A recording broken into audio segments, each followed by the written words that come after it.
वेदान्तलक्ष्मणमुनीन्द्रकृपाद्बोधम् तत्पादयुग्मसरदीर्भृङ्गराजम् त्रय्यन्तयुग्मकृतभूरिपरिश्रमन्तम् श्रीरङ्गलक्ष्मणमुने शरणम् प्रपद्ये। श्रीमते रङ्गरामानुज महादेशिकाय नमः। श्रीमते श्रीनिवासरामानुज महादेशिकाय नमः। श्रीमते वेदान्तरामानुज महादेशिकाय नमः। श्रीमते रङ्गनाथ महादेशिकाय नमः। श्रीमते श्रीनिवास महादेशिकाय नमः। श्रीमते वेदान्तरामानुज महादेशिकाय नमः। श्रीमते श्रीनिवासरामानुज महादेशिकाय नमः। श्रीमते पादुकादेवरामानुज महादेशिकाय नमः। श्रीमते श्रीनिवास महादेशिकाय नमः। श्रीमते श्रीनिवास रामानुज महादेशिकाय नमः। श्रीमते वेदांत रामानुज महादेशिकाय नमः। श्रीमते गोपालार्य महादेशिकाय नमः। श्रीमते वेदांत रामानुज महादेशिकाय नमः। श्रीमते निगमान्त महादेशिकाय नमः।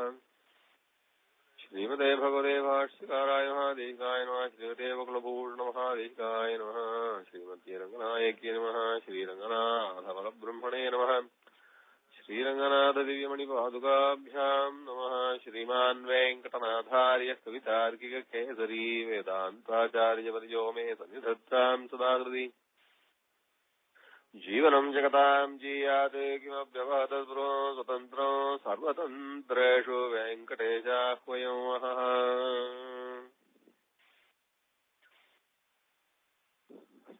நம்முடைய ஆச்சாரிய பரம்பரையில் எழுந்தருளிருந்த ஆச்சாரியர்கள் ஞானத்தினாலும் அனுஷ்டானத்தினாலும் வைராக்கிய சக்தியினாலும் சிறந்திருந்தார்கள் என்று எப்பொழுதும் பெருமைப்படுவோம். அதிலே அனுஷ்டானம் என்றால் என்ன என்பதை சுவாமி நிகமாந்த மகாதேசிகனுடைய தினசரி அனுஷ்டானத்தை நாம் இப்பொழுது சுவாமியினுடைய திருக்குமாரரே சாதிச்சிருக்கும் ஸ்தோத்திரத்தை கொண்டு பார்த்துட்டு வரோம். இதுல இதுவரை சுவாமி நிகமாந்த மகாதேசிகன் விடியற்காலையில் சூரியோதயத்துக்கு முன்பு உள்ள ஜாமம் ராத்திரியினுடைய கடைசி ஜாமம் என்று சொல்லப்படும். அந்த கடைசி ஜாமத்தில் 3 மணி நேரம் என்று சொல்லும் அந்த 3 மணி நேரம் உதயத்துக்கு முன்னாலேயே எழுந்திருந்து செய்யும் அனுஷ்டானங்களை எல்லாம் பார்த்தோம். அடுத்தது நித்திய அனுஷ்டானம் காலையில் அனுஷ்டானம் எல்லாம் முடிச்சுண்டு அடுத்து ரங்கநாதருடைய சன்னதிக்கு எழுந்தருளி ரங்கநாதர் மங்களாசாசனம் செய்வார் என்று இந்த ஸ்தோத்திரம் சுவாமி ஸ்ரீரங்கத்தில் எழுந்தருளி இருந்த போது அருளி செய்தார். அப்படின்னால ஸ்ரீரங்கத்திலே இருந்த போது அவருடைய அனுஷ்டானம் எப்படி இருந்தது என்றதை காட்டுறது. அது மாத்திரம் இல்ல, சுவாமி பெரும்பாலும் ஸ்ரீரங்கத்தில் எழுந்தருளி இருந்தார் என்றதையும் காட்டுறது. அதுல குறிப்பாக சுவாமி சந்தியாவந்தனத்தை அனுஷ்டிப்பார். சந்தியாவந்தனத்தும் போது காயத்ரி ஜபத்தை 2 நேரம் அனுஷ்டிப்பார் என்று சொல்லியிருக்கு. அது 2 நேரம் அனுஷ்டிப்பார் என்பதற்கு தாற்பயம் என்ன, அது பிராத காலத்துல சூரியோதயத்துக்கு நெடும்போது முன்னாகவே சந்தியாவந்தன அர்க்கியத்தை விட்டுட்டு அர்க்கியத்தை சமர்ப்பிச்சதுக்கு அப்புறம் நெடும்போது என்றால் அது 1008 என்று தாற்பயம். ஏன் நெடும்போதுன்னு சாதிச்சிருக்கார் என்றால் என்னைக்காவது சில நாள் பகவத் சேவைக்காக ரங்கநாதருடைய கைங்கரியத்தாக 1008 குறைந்திருக்கலாம். ஆனா அதுக்கு கீழே ஒரு நாளும் பெரியவா அனுஷ்டிக்க மாட்டா. அதனாலதான் அந்த நெடும்போது என்று 1008 காயத்ரி ஜபத்தை தான் அந்த நெடும்போது காயத்ரியை ஜபித்துக் கொண்டிருப்பார் என்று சாதிச்சிருக்கார். ரங்கநாதனுடைய சன்னதி எழுந்தருளி ரங்கநாத பிராத காலத்திலே திருப்பள்ளி எழுச்சி அனுசந்தானம் பண்ணி மங்களாசாசனம் பண்ணி அது ரொம்ப கசிந்த உள்ளத்தோட ரங்கநாத பெரிய மனதில்லாமல் சேவித்த ஆனந்தத்தோட எப்படி தொண்டரொடி பிழையாழ்வார் ரங்கநாதரை அனுபவிச்சு பாசுரங்கள் பாடி இருக்காரோ அந்த அனுபவத்தோடையே சுவாமி நிகமாந்த மகாதேசிகனும் எம்பெருமானுக்கு மங்களாசாசனங்கள் பண்ணி அபிகமனம் என்கிறதான இந்த சரணாகதியை முடிச்சுண்டு அப்புறம் தன்னுடைய திருமாளிக்கு எழுந்தருளி காலக்ஷேபத்தை ஆரம்பிப்பார் என்ற வரைக்கும் பார்த்தோம். காலக்ஷேபம் என்பது என்ன, உபன்யாசம் என்பது என்ன, கதா காலக்ஷேபம் என்பது என்ன என்பதை போன வாரம் கொஞ்சம் பிரிச்சு பார்த்தோம். அதுல காலக்ஷேபம் என்பது சிஷ்யர்களுக்கு ஆச்சாரிய பரம்பரையை முன்னிட்டு கொண்டு அனுசந்தானம் பண்ணி ஒவ்வொரு வரியாக ஒரு கிரந்தத்திலே இருக்கும் அத்தனை எழுத்து ஒரு எழுத்து கூட விடாம அது சிஷ்யாளுக்கு உபதேசம் பண்ணுவது காலக்ஷேபம் என்று. உபன்யாசம் என்பது மொத்தமாக அந்த கிரந்தத்திலே இருக்கிற சாரமான விஷயங்களை அது சிஷ்யாள் தான் என்று இல்ல, பொதுவாக ஜனங்களுக்கு சத்விஷயங்களை சொல்லுவதாக அமைவது உபன்யாசம் என்பது. அது சுவாமி தேசிகன் பிராத காலத்திலே காலக்ஷேபங்கள் ஒரு நாளும் தவறாமல் அதை நித்திய கர்மானுஷ்டானமாக செய்து வந்தார் என்பது ரொம்ப முக்கியமாக கவனிக்க வேண்டியது. ஆச்சாரியாளுடைய ரொம்ப அவளுக்கு பரம சந்தோஷத்தை தரக்கூடியது.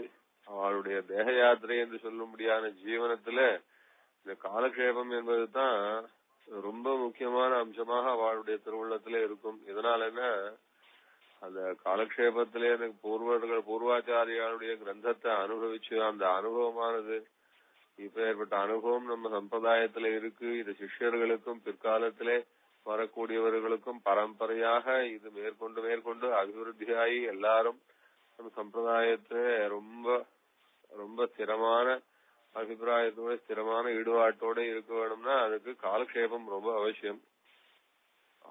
சாஸ்திரங்கள் சொல்லச்சே தனக்கு தெரிஞ்ச அம்சங்களை நல்ல சிஷ்யாள் கிடைக்கச்சே கட்டாயம் சொல்லணும். ஆச்சாரியன் மறைக்கிறது தப்புன்னு சொல்லிட்டு, எப்படி நல்ல சிஷ்யாள் கிடைக்காத போது மறைக்கணும்னு சொல்லித்தோ, அதே போல நல்ல சிஷ்யாள் கிடைச்ச போது கட்டாயம் மறைக்காமல் அவளுக்கு காலக்ஷேபத்தை சொல்லணும்னு சொல்லிருக்கு. நிகமாந்தமா தேசிகன் ஸ்ரீமத் ரகசிய திரைசாரத்துல ஆச்சாரியாள் என்ன செய்யணும், சிஷ்யன் என்ன செய்யணும் இந்த காலக்ஷேப விஷயத்துல என்றது 2 அதிகாரத்தினாலே சாதிக்கிறார். ஆச்சாரிய கிருத்தியாதிகாரம், சிஷ்ய கிருத்தியாதிகாரம்னு சாதிக்கிறார். அதுல வித்யைவ சமங்காமம் மத்தவியம் பிரம்மவாதினா என்று தர்மசாஸ்திரம் சொல்லிருக்கு. நல்ல சிஷ்யன் கிடைக்காத போது ஏதோ நாமும் ஆச்சாரியனா இருக்க வேணும்ன்ற ஆசையினால, 4 பேருக்கு நாமும் சொல்லி தந்தோம் என்ற ஒரு ஆசையினாலே, இல்ல நமக்கு 4 பேருக்கு சொல்லி கொடுத்தா நமக்கு வர்றது இன்னும் கொஞ்சம் அந்த சப்ஜெக்ட்ல நல்ல ஒரு நல்ல ஒரு ஸ்திரத்தன்மை ஏற்படுறது, நல்ல முகஸ்தம் ஆறுது, அந்த சப்ஜெக்ட்ல இன்னொன்னு ஒரு கிளாரிட்டி வருது என்று அதுக்காக எல்லாம் சொல்லி தரக்கூடாது. சிஷ்யாள் கிடைக்காத போது சிஷ்யாளா இல்லாதவா இருந்தாலும், நாம் நம்மிடத்துல ஆசிரியிக்காதவாளா இருந்தாலும் பரவாயில்ல, கேட்கிறவாளா இல்லைன்னாலும் கேட்க வச்சு சொல்லி கொடுத்துடலான்னு பிரம்ம வித்யை சொல்லவே கூடாது என்பதாக சாதிக்கிறார்.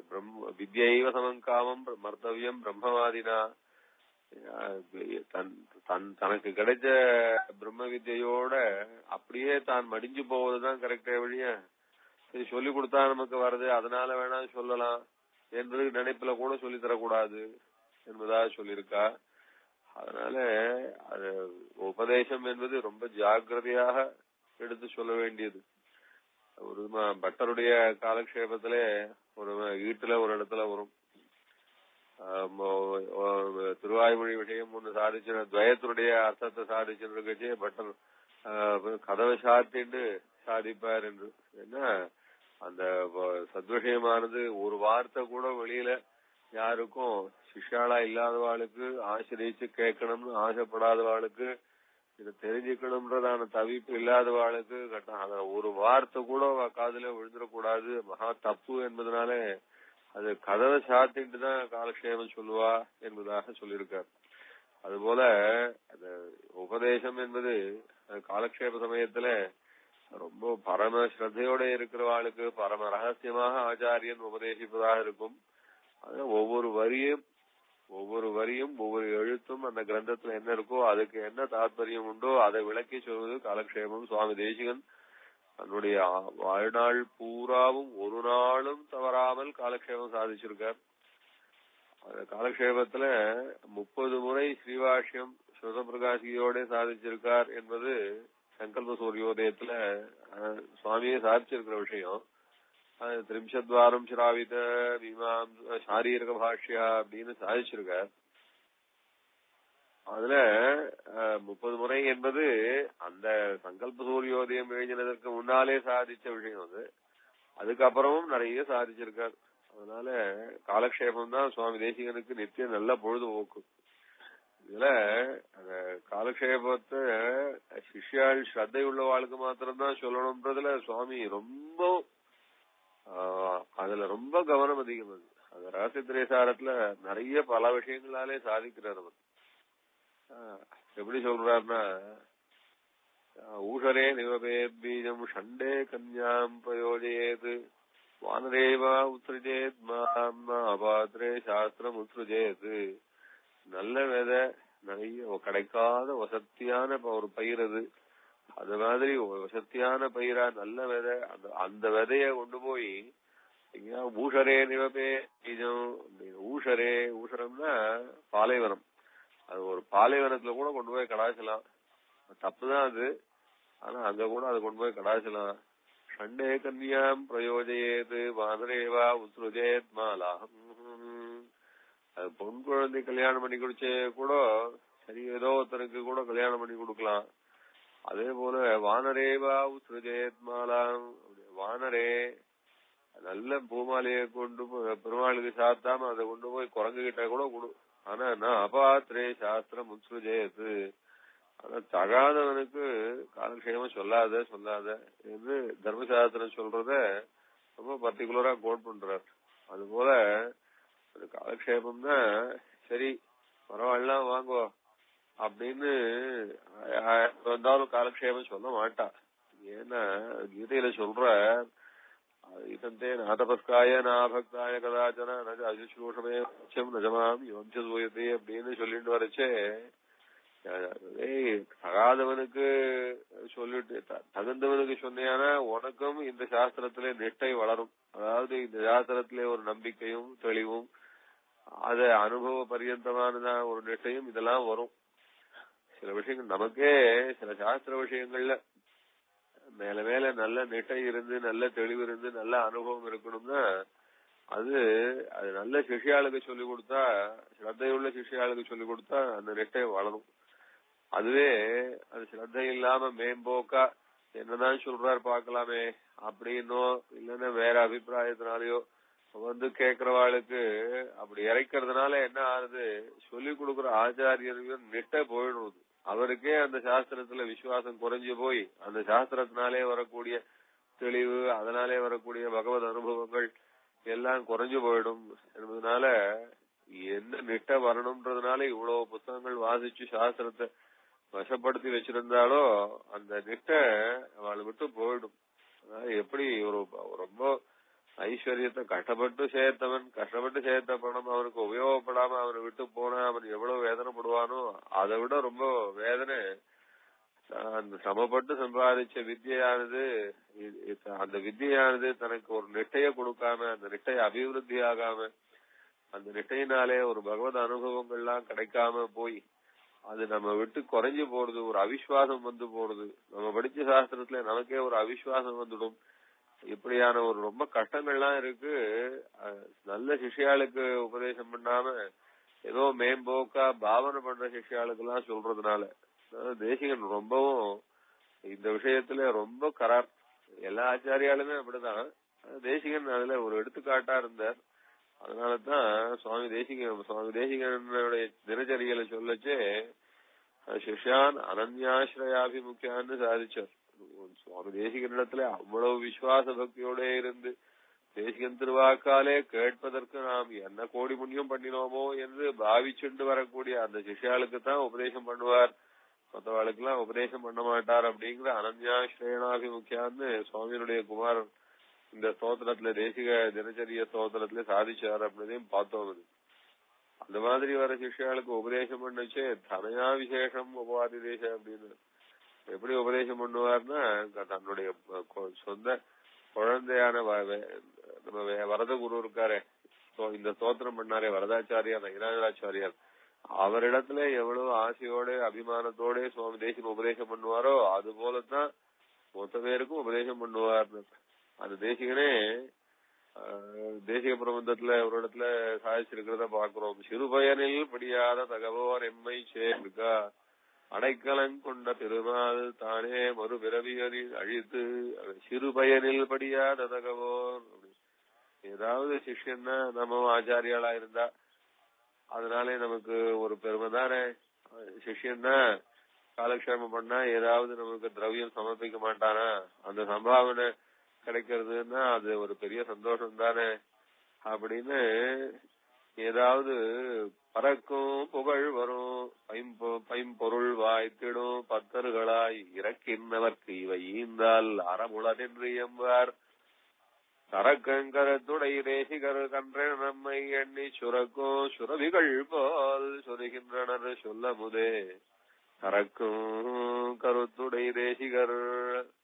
எதையும் லேசில சொல்லி தரணும்னு நினைக்க மாட்டா ஆச்சாரியால். ஏன்னா இவ்வளவு பயம் இருக்கு அதுல.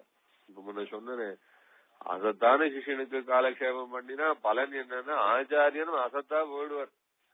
அதனால எவ்வளவோ சிரமப்பட்டு எவ்வளவோ விசுவாசத்தோட படிச்ச சாஸ்திரங்கள்லாம் கடைசியில ஒரு அவளுக்கு ஆச்சாரியனுக்கே அவிசுவாசத்தை ஏற்படுத்தி பகவத் அனுபவத்தை குறைச்சு பாழ் பண்ணிடும். அதனால அசத் சிஷியனோட காலக்ஷேபம் நடந்ததுன்னா அசத் சிஷியன் ஆச்சாரியன் அசத்தா போயிடுவார். அந்த பயம் உண்டு ஆச்சாரியாளுக்கு. அதனாலதான் கரக்கும் கருத்துடை தேசிகரு கன்றேன நம்ம எண்ணி சுரக்கும் சுரவிகள் போல் சொருகின்றனது சொல்ல முதே.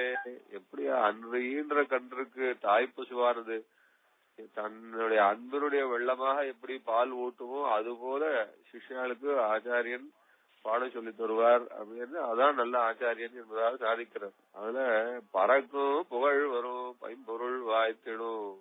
திருக்குழந்தை சாதிக்கிச்சே இந்த பாசுரத்துக்கு ஆச்சாரியெல்லாம் மாடுன்னு சொல்லிவிட்டார்பா அப்படின்னு. பசுமாடு எப்படி தன்னுடைய கண்ணுக்கு ஆசையா சுரக்குமோ அது போல சுரக்கணும்.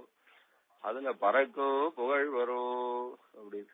இந்த கண்ணுக்குட்டி தாய் பசுனுடைய பால் சாட்டுது. பால் சாட்டதுக்கு அப்புறம் வயிறு ரொம்ப நிறைஞ்சு போச்சு, ரொம்ப பரம சந்தோஷம் ஆயிடுது. உடனே அது ஒரு பிரிண்டிங் பிரஸுக்கு போய் போஸ்டர் அடிச்சு, எங்க அம்மா எனக்கு பால் கொடுத்தா அதனால நான் ரொம்ப நன்னா ஆயிட்டேன் அப்படின்னு சொல்லி அது என்ன பிரஸ் அடிச்சு பிரஸ்ல போய் அடிச்சு ஊரெல்லாம் ஒட்டுமா அப்படின்னு அந்த மாதிரி ஒட்டும்னு தாய் பசு எதிர்பார்க்குமோ? கண்ணுக்குட்டி தனக்கு அம்மா பால் கொடுத்தான்னு போஸ்டர் அட்டி ஒட்டும்னு தாய் பசு எதிர்பார்க்குமா? பறக்கும் புகழ் வரும். அதுபோல ஆச்சாரியன் இந்த சிஷ்யனாலே நமக்கு நிறைய பேர் வரும்னு எதிர்பார்ப்பானோ? பைம்பொருள் வாய்த்திடும்.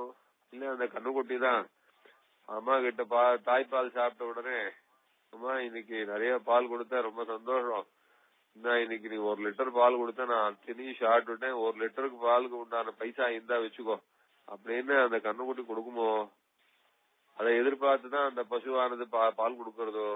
அதுபோல ஆச்சாரியன் நீங்க காலக்ஷேமம் சொன்னோம், சிஷ்யன் பரமானந்தப்பட்டான், நம்ம ரொம்ப கௌரவிப்பா, நிறைய சன்மானிப்பான், நல்ல சம்பாவனை பண்ண போறான்னு அப்படின்னு ஆச்சாரியன் நினைப்பணும்.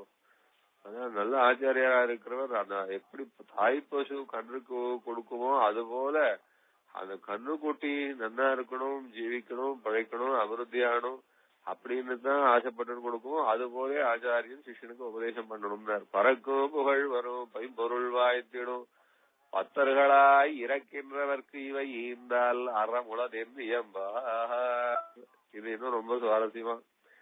இல்ல அந்த பசுதான் எதுக்கு அந்த கண்ணுக்குட்டிக்கு தாய்ப்பால் கொடுத்துன்னா, ஐயோ பாவம் இந்த பசு கண்ணுக்குட்டிக்கு வயதுக்கு போட்டவனா ஏதோ அன்னதானம் தான் பண்ணா பெரிய புண்ணியம்னு சொல்லிருக்காளே, அது போல இந்த கண்ணுக்குட்டி வயத்துக்கும் பால் ஊட்டினமான நமக்கும் நிறைய புண்ணியம் வரப்போறதுன்னு நினைச்சுட்டா புண்ணியத்தை எதிர்பார்த்தா அந்த பசு அந்த கண்ணுக்குட்டிய ஊட்டித்து.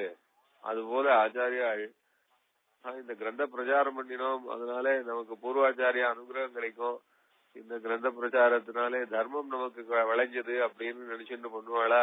அதனால இது புகழுக்காக இல்ல, பைசாவுக்காக இல்ல, தர்ம புத்தினாலே இல்ல, கண்ணுக்குட்டி பிழைக்கணும்ன்ற ஆசையினாலே கொடுத்தது. அது போலதான் காலக்ஷேபம் என்று சாதிக்கிறார் சுவாமி தேசிகன். அது போல அதான் அனன்யாசிரயணாபிமுக்கியான்னு சாதிச்சவர் சுவாமி குமாரன். தன்னுடைய சிஷ்யாளுக்கு காலக்ஷேமம் சாதிக்குச்சே அது போல ரொம்ப அபிமானத்தோட தன் பையனுக்கு காலக்ஷேமம் சொல்றா போலயே காலக்ஷேமம் சாதிப்பார், ரொம்ப அத்தியுதமா சாதிப்பார். தேசிகனுடைய திருவாக்குனாலே கேட்கறதுக்கு அவள்லாம் அவ்வளவு புண்ணியம் பண்ணி இருந்தா. அப்ப ஏற்பட்ட அவளுடைய புண்ணியத்துல நமக்கும் கொஞ்சம் இருக்கு. இதனால என்ன அவளுக்கு என்ன சாதிச்சாரோ அதனுடைய சாரமான விஷயங்கள் எல்லாம் தேசிகன் கொஞ்சமும் நமக்கெல்லாம் இழந்து போகாம இருக்கிறதுக்காக மறவாமல் ஆச்சரியமாக நல்ல அற்புதமான கிரந்தங்களாக சாதிச்சு இருக்கார். அதெல்லாம் காலக்ஷேபம் பண்றது நமக்கு ஒரு ஜீவனத்துல நம்மளோட வாழ்நாள்ல ஒரு பெரிய கொடுப்பனை.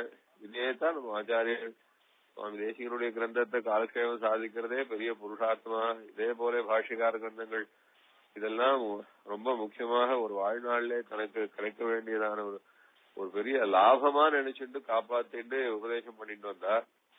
சுவாமியும் அதே போல அது சொல்ற தாஸ் எப்படின்னா சம்ஸ்கிருத திராவிட திவ்ய சூக்தி பிரசன்ன கம்பீரத்தையா அது சுவாமி சாதிக்கச்சு பிரசன்ன கம்பீரத்தையான்னு ரொம்ப அற்புதமா இருக்கும். அந்த காலக்ஷேபம் சாதிக்கிற பாங்கு ஒன்னே போறோம்ன்ற என்ன தெளிவு அந்த சாதிக்கிற விஷயத்துல என்ன தெளிவு, எவ்வளவு ஆழமான அர்த்தங்களையும் எவ்வளவு அனாயாசமாக எடுத்து சொல்றாரு. நம்ம திருக்குழந்தை ஆண்டவனுடையதான ஸ்டைல நினைச்சுக்கணும்.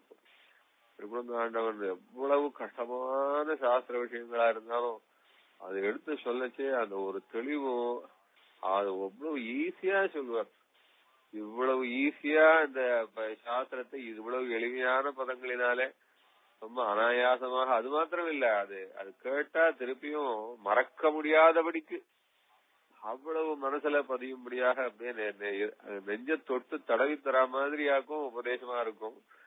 அது இங்க சுவாமி தேசிகன் சாதிக்கச்சே அத பிரசன்ன கம்பீரதையா பிரசித்தா, பிரசன்ன கம்பீரதையா ரொம்ப தெளிவா இருக்கும், ரொம்ப ஆச்சரியமா இருக்கும், ரொம்ப கம்பீரமா இருக்கும் என்பதாக சாதிக்கிற. அதுல சம்ஸ்கிருத கிரந்தங்களா இருந்தாலும் அதே போல பகவத் விஷயமா இருக்கக்கூடிய ஆழ்வார் பாசுரங்களா இருந்தாலும் எல்லாமே அழகா காலக்ஷேபம் சாதிப்பார். தத்தத்ருஜித்யா தனயா விசேஷம், யாருக்கு என்ன வேணுமோ யார் என்ன அபேட்சிக்கிறாளோ அவளுக்கு அதை மாட்டேன்னு மறுக்காமல் உபதேசம் பண்ணுவார். அதே சமயம் சிஷ்யாவை பத்தி சொல்லச்சே கறக்கும் கருத்துடை அப்படின்னு மறைக்கணும் அப்படின்னு சாஸ்திரம் சொல்லச்சே மறைக்க கூடாதுன்னு சாஸ்திரம் சொல்றது. அது என்ன மறைக்க கூடாதுன்னா, சிஷ்யன் நல்ல சிஷ்யன் ஆகப்பட்டுட்டாங்க தனக்கு தெரிஞ்சு அத்தனை நல்ல விஷயங்களையும் நான்தாய சுயம்யாதி ஜெகத்வீஜகிருது, அது பகவான் நம்ம இடத்துல நம்ம கையில நல்ல விதைய கொடுத்துருக்கான். அந்த விதைய பாழ் பண்ண கூடாது. எப்படி ஒரு எஜமானன் தன்னுடைய வேலைக்காரனிடத்துல நல்ல விதைய கொடுத்து நல்ல நிலத்தை காட்டி இதெல்லாம் நல்லா நட்டு இத பயிராக்குன்னு சொன்னா அது எப்படி தவறாமல் பயிராக்கணுமோ அதுபோல பகவானுடைய ஆக்ஞையினாலே நமக்கு கிடைச்சிருக்கிறதான ஞானம் உண்டே, அத பகவானுடைய ஆக்ஞை பிரகாரமே நல்ல சிஷ்யால் கிடைக்கச்சு கட்டாயம் மறைச்சா பாவம். அதனால மறைக்காமல் அவளுக்கு எடுத்து சொல்லணும் என்று சொல்லிருக்கு. அதை கடைபிடிச்சு சுவாமி தேசிகன்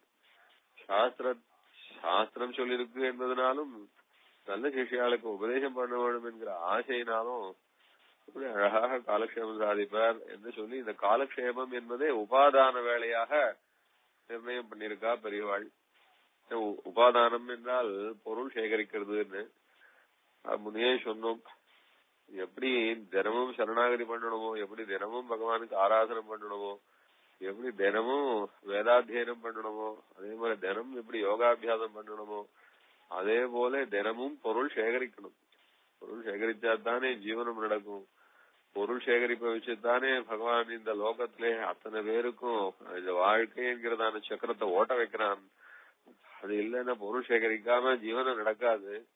அதனால பொருள் சேகரிப்பது என்பது எப்பொழுதுன்னா முக்காலத்தால இந்த அதிகமனம் என்னும் சொல்ல முடியாத எம்பெருமானிடத்திலே சரணாகதியை முடிச்சுண்டு அதுக்கப்புறம் பொருள் சேகரிக்க ஆரம்பிக்கணும். அது பொருள் சேகரிக்க ஆரம்பிக்கச்சே சொல்லுவார் நம்ம ஆச்சாரியன் திருக்குழந்தாண்டவன் சொல்லச்சு, இந்த பொருள் சேகரிக்கிறதுன்றது நித்தியம் 2வது காரியமா வரிசை கிரமத்துல சொல்லியிருக்கா. முதல்ல அபிகமனம்னா அதான் பெருமாளத்துல நித்திய கர்மானுஷ்டானத்தை முடிச்சுட்டு சரணாகதி. அடுத்தது 2வது பொருள் சேகரிக்கிறது. அப்புறம் 3வது பகவத் ஆராதனம், அது மாத்தியானிகம் ஆன பிறகு. அதுக்கப்புறம் சாயங்காலம் வேத பாராயணம், புஸ்தகங்கள்லாம் சேவிக்கிறது, இதிகாச புராணங்கள்லாம் படிக்கிறது, ஜபம்லாம் பண்றது. அதுக்கப்புறம் ராத்திரி யோகாபியாசம் என்பதா இப்படி சொல்லியிருக்கா. அதுல இப்ப இருக்கிறவாள்லாம் கொஞ்சம் மாத்திட்டு இருக்கா இந்த விஷயத்த. என்ன கார்த்தால அபிகமனம், அதுக்கப்புறம் உடனேயே திருவாராதனம், அதுக்கப்புறம் உபாதானம் சொல்லிட்டு உத்தியோகத்துக்கு போறா. அதனால இந்த உத்தியோகத்துக்கு போறவா இதையும் அனுஷ்டிக்கிறா. யாராலையும் பொருள் சேகரிக்காம இருக்க முடியாது. அதே போல நல்ல அனுஷ்டானமா இருக்கிறவா திருவாராதனம் பண்ணாமே இருக்க மாட்டா. கார்த்தால சந்தியாவந்தனாதிகள் முதலான அபிகமனங்களும் கட்டாயம் உண்டு. அதனால காத்தால முதல்ல அதிகமனம், அப்புறம் திருவாராதனம், அதுக்கப்புறம் பொருள் சேகரிக்கிறதான உபாதானம்னு போறா. கொஞ்சம் மாத்தின்னு இருக்கா, அவ்வளவுதான். மற்றபடி யாரும் பெரியவாளுடைய அனுஷ்டானத்தெல்லாம் விடல அப்படின்னு அது ரொம்ப அரவணைச்சு பேசியாகும். உத்தியோகத்துக்கு போறதுதான் உபாதானம்ன்றது. பொருள் சேகரிப்பதற்காகத்தானே உத்தியோகத்துக்கு போறா. அந்த பொருள் சேகரிக்கிறது என்பது பிராச்சீன ரீதியிலே எப்ப சொல்லிருக்கு, காத்தால அதிகமனம் முடிச்சுட்டு அதுக்கப்புறம் பொருள் சேகரிப்பதான உபாதானத்தை பண்ணிட்டு அதுக்கு அப்புறம் சேகரித்த பொருளை கொண்டு திருவாராதனம் பண்ணுவது என்பது அந்த வரிசை. அப்போ சுவாமி தேசிகன் உபாதானத்துக்காக என்ன பண்ணுவார்னா, அந்த பொருள் சேகரிச்சாதான் வாழ்க்கை, அன்னைக்கு ஜீவனமே பொருளால தானே நடக்கும்.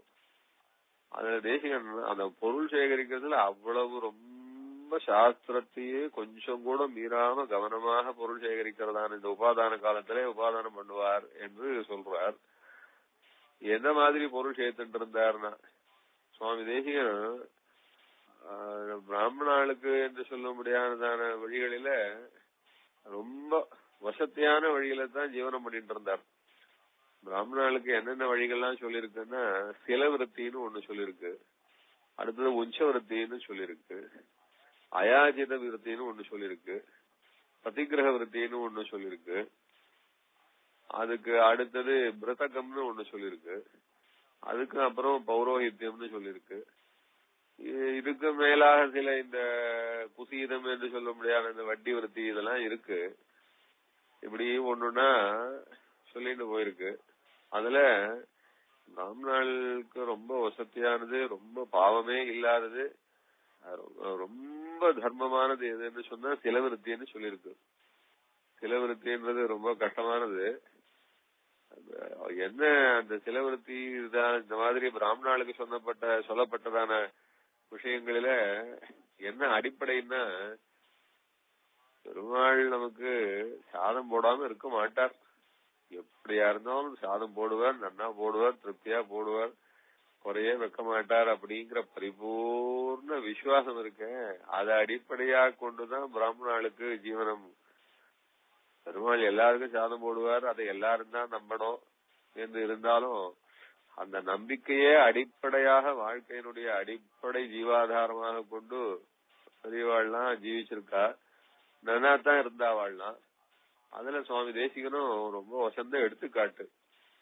பெருமாள் நமக்கு நன்னா சாதம் போடுவார், நன்னா வச்சுப்பார், ஒரு குறையும் இருக்காது அப்படின்ற ஒரு விசுவாசம் குறையறதுனாலதான் நிறைய பொருள் சேகரிக்கணும், எப்படியாவது சேகரிக்கணும், எப்படி எப்படியெல்லாமும் சேகரிக்கணும் அப்படின்னு ரொம்ப நாமெல்லாம் ரொம்ப கஷ்டப்பட்டு அலையிறோம்.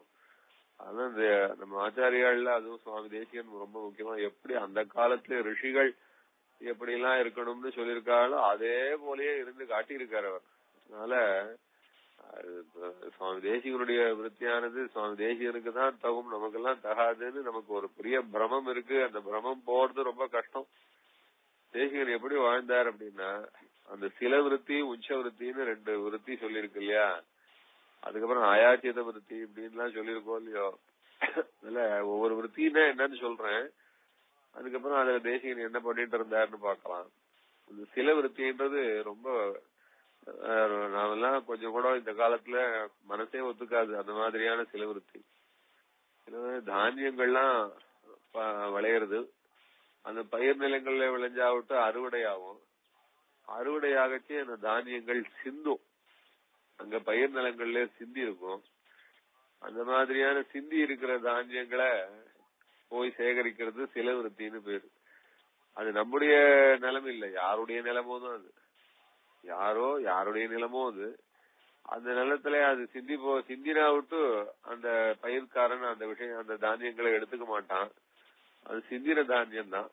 வாஸ்தவத்துல அந்த மாதிரி சிந்தின தானியங்களை பறவைகள் தான் குத்திட்டு போகும், அதுக்கு ஜீவனமாக ஆகும்.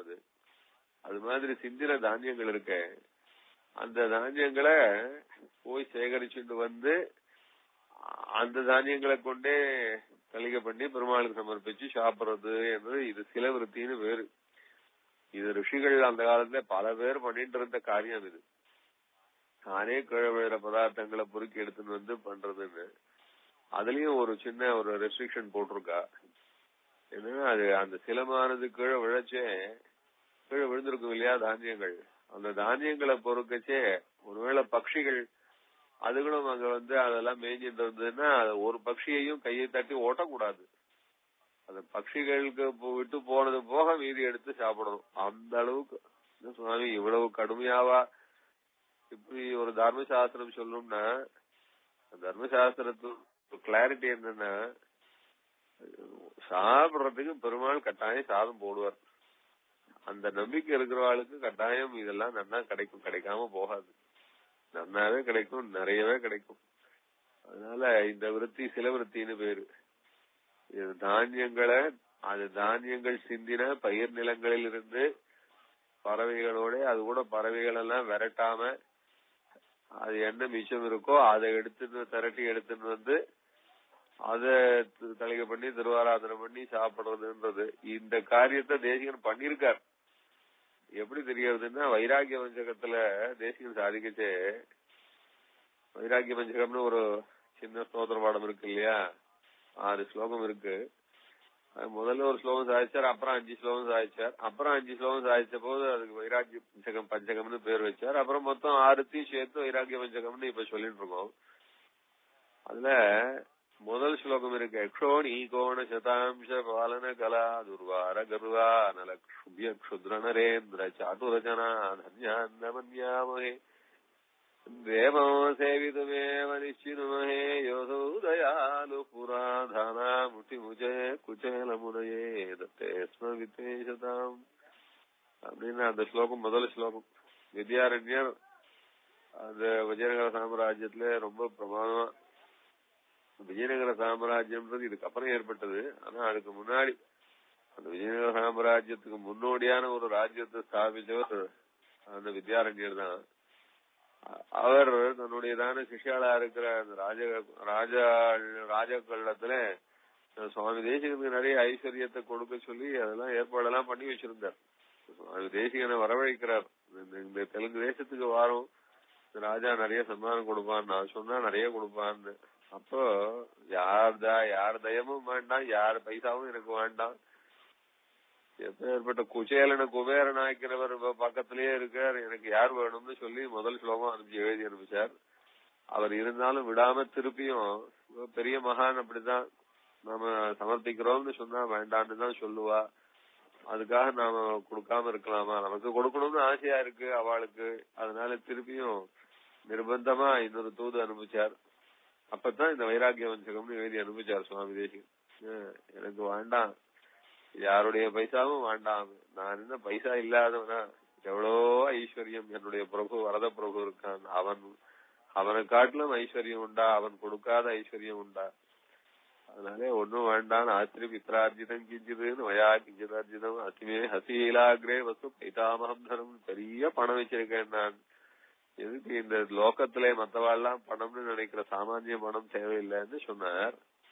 அதுல முதல் ஸ்லோகம் என்ன சாதிச்சார், நசிலம் கிமனலம் பவே தனர மௌதரம் பாதிதும் பய பிரகிருதி பூரகம் கிமுனதாரகம் சாரதம் அயத்னமலமல்லகம் பதிபடச்சரம் கச்சரம் பஜந்தி விபுதாமுதாஹ்ய குக்ஷித என்று ஸ்லோகம். இது இந்த ஸ்லோகத்துல இந்த முதல் வார்த்தையை மாத்திரம் எடுத்துக்கலாம். சிலம் கிம் அனலம் பவேது அனலம் உதரம் பாதிதும், எனக்கு என்ன மத்தவாளிடத்திலே போய் நீ கொடுன்னு கேட்டு யாரானா ஒரு ராஜாவோ ஒரு பிரபுவோ எனக்கு பைசா கொடுத்துதான் ஜீவனம் ஆகணுமான்னு, இந்த சரீரத்தை காப்பாத்திக்கிறதுக்கு பரம தர்மியமா சொன்ன சாஸ்திரம் சொன்ன வழி இருக்கு. சிலம் கிம் அனலம் பவேது அப்படின்னு, என்ன சில விருத்தி போராதா எனக்குன்னு கேட்கிறாரு, வேற ஒண்ணும் இல்ல.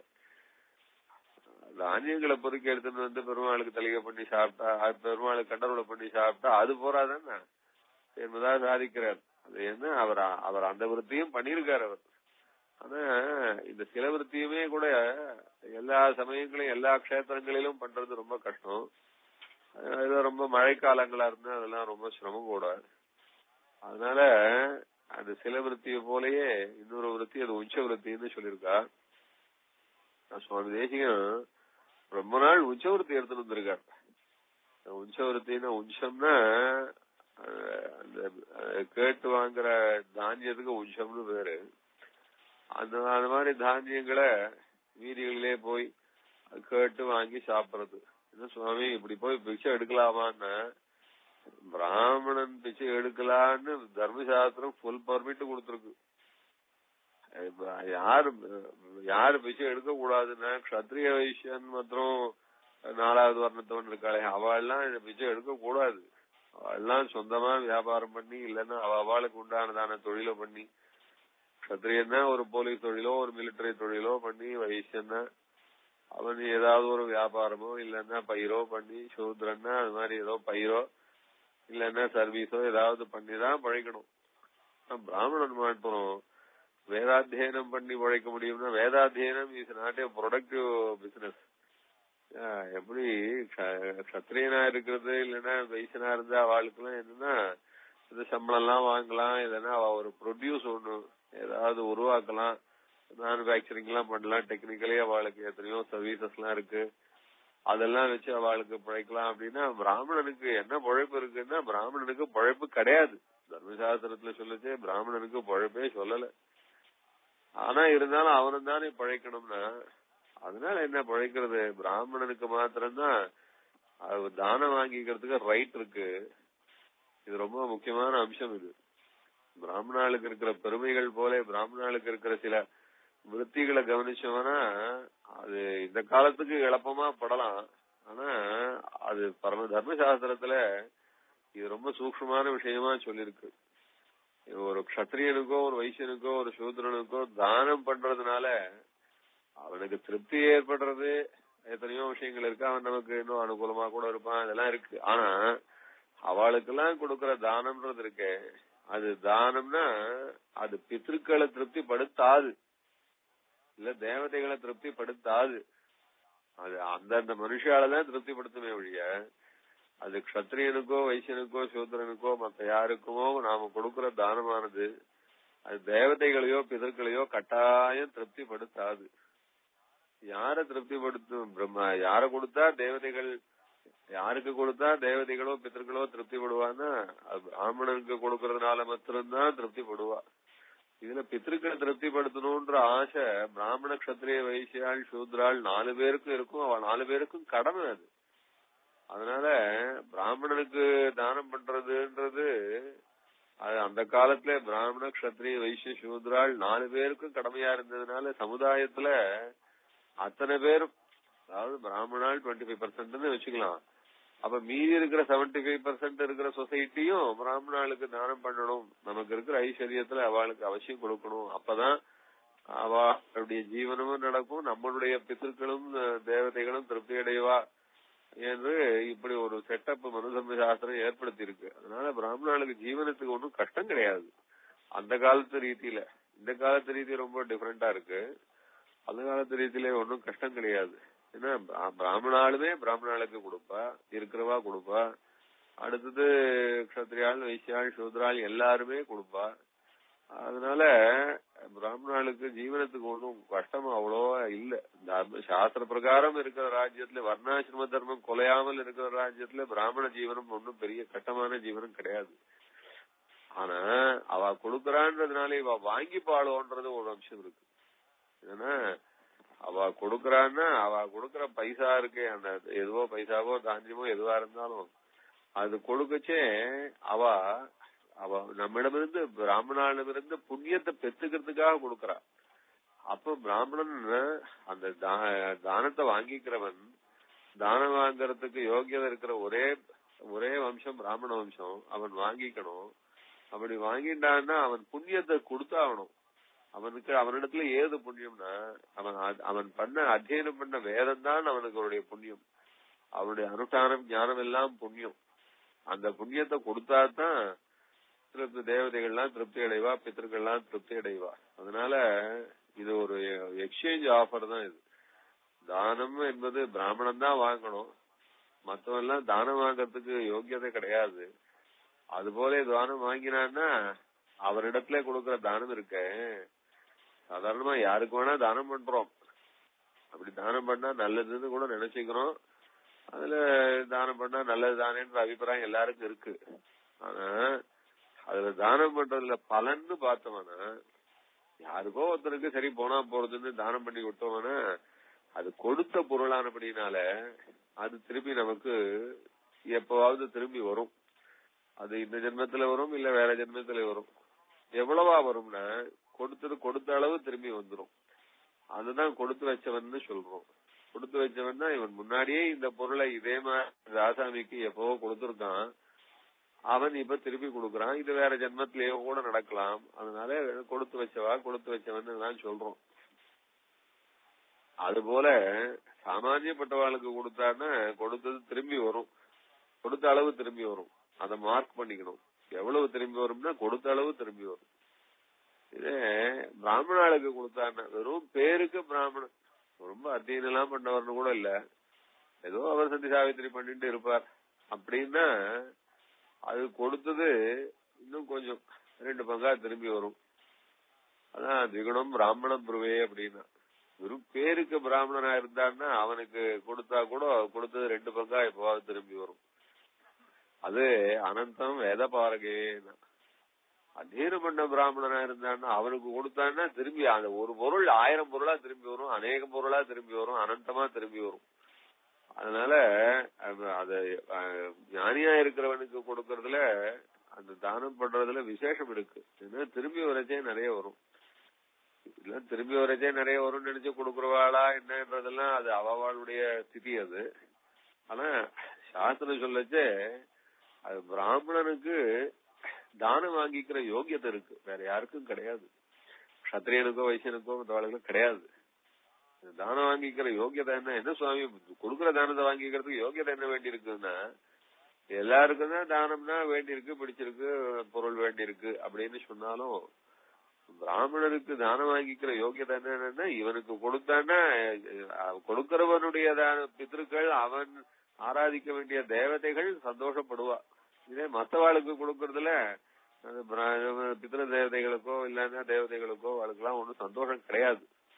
அதனால இதுல பிராமணனுக்கு ஒரு பெரிய ரைட்டு கொடுத்துருக்கா தானம் வாங்கிக்கிறதுக்கு. இது போல தானம் வாங்கிக்கிறதுக்கு எல்லா பிராமணாலும் ஆசைப்படுவாளும்னா அது சொன்ன எல்லாரும் ஆசைப்பட மாட்டா. ஞான சுவாமி சம்பாதிச்சு அத்தனை புண்ணியத்தையும் கொஞ்சம் கொஞ்சமா எடுத்து கொடுத்துட்டு கொஞ்சம் கொஞ்சமா சம்பாதிச்சு பைசாவா மாத்தி கொடுத்துன்னு பண்ணணும்னா யார் ஒத்துப்பா? அதனால ஆச்சாரியாள் யாரும் தானம் வாங்கிக்கிறதுன்றது அடியோட எவ்வளவோ சிரமப்பட்டு பகவத் பக்தியோட இருந்து அதனாலே பெருமாள் நமக்கு செய்து வந்துதான் அனுகிரகம். அந்த புண்ணியம் வேணும்னு ஆசைப்படல. ஆனா இருந்தாலும் இப்படி அனுஷ்டானமா இருந்து ஞானத்தை சம்பாதிச்சதுனால உண்டான பலனை எல்லாம் பைசா கொடுத்து பைசா வாங்கிட்டு அவளுக்கு கொடுத்துடுறோம்னு அது ஆண்டவன் ரொம்ப அழகா புரியுற மாதிரி சொல்றார். இப்ப உதவி சாந்திக்கு வரா, உதவி சாந்தி சுவாமிகள்லாம் ஜபிக்கிறா. அவ ஜபிச்சா அவளுக்கு தட்சிணை கொடுக்குறா. எதுக்காக தட்சிணை கொடுக்குறா? அவ ஜபிச்சாலே அந்த ஜபிச்சதனுடையதான மந்திர ஜப பலன் இந்த கர்த்தாவுக்கு கிடைக்கணும்ன்றதுனால அந்த மந்திர ஜப பலனை வாங்கிட்டு அதுக்கு பர்த்தியா அவளுக்கு பைசா கொடுத்துடுறார். அதுதான் அந்த உலக சாந்தி தட்சிணை இதெல்லாம் சொல்றோம். அது போல பிராமணனுக்கு என்ன தானம் பண்ணினா நிறைய தானம் பண்றவனுக்கு நிறைய புண்ணியங்கள்லாம் வருது. அதே சமயம் புண்ணியம் எங்கே இருந்து வருதுன்னா இந்த பிராமணன் கிட்டே இருந்தே வந்துடுறது. அதனால ஆச்சாரியாள் இப்படியான பண்டமாற்றெல்லாம் ஆசைப்பட மாட்டா. அதனால தானம் வாங்க மாட்டா. ஆனா ஜீவனம் நடத்தி ஆகணும். சாஸ்திரம் சொல்றது தானமே வாங்காம கூட பிராமணன் ஜீவிக்கிறதுக்கு வழி இருக்கு. என்ன வழி இருக்கு அப்படின்னா சீலம் முக்கியமானாலும் சிலவிருத்தின்னு இருக்கு பாருங்க. அது மாதிரியான சிலவிருத்தினாலே வாங்கிக்கலாம். இதுக்கு அடுத்தது சொல்லிட்டு உஞ்ச விருத்தின்னு, இதுக்கு நெக்ஸ்ட் விருத்தி. அது இது நெக்ஸ்ட் விருத்தின்னா இதோட கொஞ்சம் சிரமம் குறைவான விருத்தி. என்னன்னா உஞ்சம்னா அந்த இறந்து பெறுகிற தானியங்களுக்கு உஞ்சம்னு பேரு. மற்ற இடத்துல போய் கேட்டு வாங்கிக்கிற தானியம் இருக்கு, அது உஞ்சம்னு பேரு. அது தேசிகன் அந்த உஞ்ச விருத்தி ரொம்ப எடுத்துட்டு இருந்தார். அதனால தேசிக விருத்தினே அதுக்கு பேரு வச்சுட்டா. அதுவும் ரொம்ப எல்லாம் போய் அப்படியே நிறைய சொம்பா நிறைய வாங்கிட்டு வந்து ஆத்துல சேர்த்துக்க மாட்டான். செம்பராண்டவனுடைய சரித்திரத்துல வரைச்சே வரும். செம்பராண்டவன் முஞ்சவருத்தி எடுத்துட்டு இருந்தார். முஞ்சவருத்தி தான் பண்ணுவார். அவர் ஆசிரமத்துக்கு ஆச்சாரியனா வர வரைக்கும் அடிநாள்ல இருந்து கடைசி வரைக்கும் அவர் உஞ்சவருத்தினால்தான் ஜீவிச்சுட்டு இருந்தார். அதெல்லாம் பள்ளிக்கூடத்துல வாத்தியாரா கூட இருந்தார். ஆனா அந்த பைசாவெல்லாம் வச்சு அவர் பெருசா ஜீவனம் எல்லாம் பண்ணல. பள்ளிக்கூடத்துக்கு வாத்தியாரா இருக்கிறது அது சரி, பசங்களுக்கு எல்லாம் சொல்லிக் கொடுக்கலாம் அப்படின்ற ஆசையினால இருந்தார். எப்படி அந்த பைசாவை வச்சு ஜீவிக்க மாட்டார். தன்னுடையதான நித்திய ஜீவனத்துக்கு அந்த பைசாவை எடுத்துக்க மாட்டார் அவர். அந்த காலத்திலே பள்ளிக்கூட வாத்தியாருக்கு சம்பளமும் ரொம்ப குறைவு. இவர் அந்த உச்சவருத்தி தான் எடுத்துட்டு இருந்தார். ஒரு சமயம் என்ன சுவாமி 4 சாசனம் வாசிச்சிருக்காரு, இவ்வளவு அத்தியனம் எல்லாம் பண்ணிருக்காரு, இவ்வளவு ஞானியா இருக்காரு, அனுஷ்டானமா இருக்காரு. இந்த மனுஷன் போய் இப்படி உச்சவருத்தி எடுத்துட்டு இருக்காருன்னு தேரவிந்தராண்டவன் கிட்ட போய் சொன்னான்.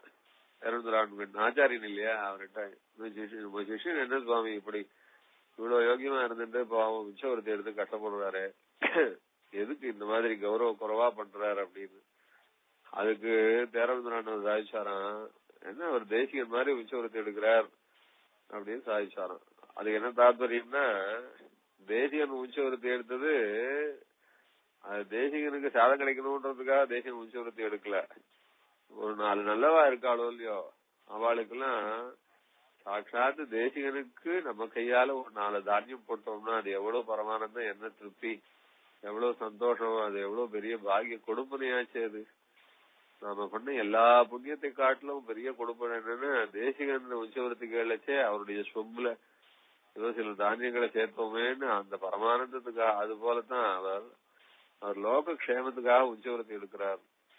அது தெமராண்டவன் லோக க்ஷேமத்துக்காக உச்சவருத்தி எடுக்கிறார். அவரை போய் நாம வேண்டான்னு சொல்லுவோமா? ஏன்னா லோக க்ஷேமம்னா அது போடுறவாளுடைய அதிர்ஷ்டத்துக்காக அவர் உச்சவருத்தி எடுக்கிறார் என்பதாக திருவள்ளுவர் தேரவிந்தராண்டவன் சாதிச்சார்னு சொல்லுவா. அந்த உச்சவருத்தியினுடைய சாரம் என்னன்னா, அந்த உச்சவருத்தி எடுக்கிறவா அந்த உச்சவருத்தியில தானியம் சேர்க்கிறா பாருங்க, அவளுடைய அதிர்ஷ்டம் இவா உச்சவருத்தி எடுக்கிறா. தேசிகன் சாதிக்கிற ரகசிய திரைசாரத்துல சின்ன விருத்தியாதி விருத்தாந்தங்கள் சில இடத்த சொல்லச்சே, பிராமணன் யாரிடமும் போய் கையே ஏந்தாம இருந்துட்டான்னா அது லோகத்துக்கு பெரிய நஷ்டம். அது ஏன்னா இவன் போய் யாருடையாவது கேட்டு வாங்கினாதான் அவ கொடுக்குறவாளுக்கு புண்ணியம் வருது. அந்த புண்ணியம் அவளுக்கு நம்ம வாங்கிக்கிறதுனால்தான் கிடைக்கும். நிர்தான் சரதோலோ லோகே விருத்தியர்த்தம் விரஜகரிசிதான் நாவமன்யேத தைர்லோகான் பவித்ரீ குருதே ஹரிஹின்னு. இது மகாபாரத வச்சனம். இது என்னன்னா தைர்லோகான் பவித்ரீ குருதே. இந்த பிராமணன் கைய நீட்டி ஒரு பொருள் வாங்கினாதான் மத்தவாள் அவளுக்கு ஒரு புண்ணியம் அவ சுத்தமாறா. இவ மாத்திரம் அவ கை நீட்டி வாங்காம போயிட்டான்னு வச்சுக்கோங்க, அப்ப அவளுக்கு எப்படி அவளுடைய விருத்தி நடக்கும்? ஒருத்தர் ஸ்ராத்தம் பண்றாருன்னா எல்லா பிராமணனும் தேசிகன் மாதிரியே நான் எங்கேயும் பிராமணார்த்தெல்லாம் சாப்பிட வழக்கம் இல்ல அப்படின்னு சொல்லிட்டா எப்படி ஸ்ராத்தம் நடக்கும்? எத்தனை கிருச்சிரம் பிராஜாபதி எல்லாம் பண்றா, தானம் பண்றாளே. அதனால கிருச்சிரம் பண்ணினா தானே அடுத்த காரியம் செய்ய முடியும். எல்லா கர்மாவிலையும் கிருச்சிரம் உண்டு, பிராயசித்தம் உண்டோ இல்லையோ. இந்த கிருச்சிரத்தை ஒருத்தரும் வாங்க மாட்டேன்னு சொல்லிட்டா அப்புறம் எப்படிதான் அந்த காரியம் நடக்கும்? அதனால லோகத்திலே தர்மங்கள் நடக்கிறதுக்கு, அனுஷ்டானங்கள் நடக்கிறதுக்கு எல்லாமே பிராமணர்களுக்கு யாருக்காவது சில பேருக்கு ஆசை இருக்கணும், அந்த பணத்தாசை இருக்கணும். அந்த பணத்தாசைக்கு தேவையானதான அவளுடைய குடும்ப சூழ்நிலையும் இருக்கணும். அதனால பெருமாள் என்ன பண்ற, அது சில பிராமணர்களுக்கு யோகியதை இருக்கிறவாளுக்கு கூட பணம் வேணும்ன்ற ஒரு நிர்பந்தத்தை உருவாக்கி வச்சிருக்காராம். ஏன்னா தயிர் லோகான் பவித்ரீ குருதே ஹரி. அவ அந்த பிராமணால வச்சுதான் அப்ப எவ்வளவு அத்தியனம் பண்ணவா, எவ்வளவு சாஸ்திரம் வாசிவா, அவளும் படியேறி நம்ம ஆத்துல இந்த பூமியை நம்ம ஆத்துல மிதிக்கிறான்னா அந்த கொடுப்பனை கிடைக்கணுமேன்றதுக்காக அவளுக்கும் ஒரு நிர்பந்தத்தை உண்டாக்கி பணம் தான் வேணும், ஜீவனத்துக்கு வேணும்னு ஒரு நிர்பந்தத்தை பெருமாள் ஏற்படுத்தி வச்சிருக்காரு. அதனால கொஞ்சம் கூட எளப்பமா நினைச்சிடக்கூடாது. நம்முடைய நல்லதுக்காக அவளுக்கு ஒரு பண தேவையை பெருமாள் உருவாக்கி வச்சிருக்கார். அதனால நம்முடைய நல்லதுக்காக, நம்முடைய அனுஷ்டானம் ஆறதுக்காக, நம்மிடத்திலே இருக்கிற பொருள் சுத்தமடையணும்ன்றதுக்காக அவளிடத்திலே ஒரு தேவையை உருவாக்கி வச்சிருக்காருன்றதுனால இது அவளிடத்துல இருக்கிற ஒரு இழப்பத்துக்காக இல்ல, அது நம்மிடத்துல இருக்கிற தேவைக்காக பெருமாள் ஏற்படுத்தி வச்சிருக்கிறதான ஒரு சிஸ்டம் இது என்பதாக சுவாமி தேசிகன் சாதிக்கிறார். நிர்தனான் சரதோலோகே விருத்தியர்த்தம் பிருஜகரிசிதான் நாவமன்யேதா தைர்லோகான் பவித்ரீ குருதே ஹரிஹி. அதனால ஒரு பிராமணன் ஒருவேளை ஏதாவது தேவையினாலே ஏதாவது யாசிச்சா அவர் யாசிக்கிறத எளப்பமா நினைச்சுடாதப்பான்னு பாரத வச்ச வியாசர் மகாபாரதத்திலே சொல்லியிருக்கார். அது தேசிகன் எடுத்து காட்டுறார், ரகசிய திரைசாரத்துல எடுத்து காட்டுறார். அப்படி ஆனா இருந்தாலும் தேசிகன் ஒருத்தனாலும் ஒரு நாளையும் யாரையும் கேட்க மாட்டார். புனரபி கதமேனும் அர்த்தம் உத்தானேயம். பாதுகாத்து கசரத்துல அம்மா பாதுகாதேவியே உன்னுடைய சேவையை நினைச்சு கை கூப்பின இந்த 2 கைகளை கொண்டு போய் நீட்டி விரிச்சு கொண்டு இடத்துல போய் அப்பா நீ எனக்கு ஏதாவது தயவு பண்ண மாட்டியான்னு நான் எப்படிமா கேட்பேன். உனக்காக கூப்பின கைகளா செய்து இந்த கைகளை கொண்டு போய் நான் இன்னொருத்தரிடத்திலே விரிச்சு கேட்பனாமா, அது எப்படிமா தகும் எனக்கு என்பதாக சொல்றேன். நான் பெரியாழ்வார் சாதிக்கிட்டே கூட உனக்கு பணி செய்திருக்கும் தவமுடையேன் இனி போய் ஒருவன் தனக்கு பணிந்து கடைத்தலை நிற்கை நின்ஷாய எழிவு கண்டாய் புறத்தினை கிள்ளி புதுவவி காட்டி உன் பொன்னடி வாழ்கவென்னு எனக்குறவர் புதியதுண்ணோ எழில் மாலிரும் சோலையந்தாய்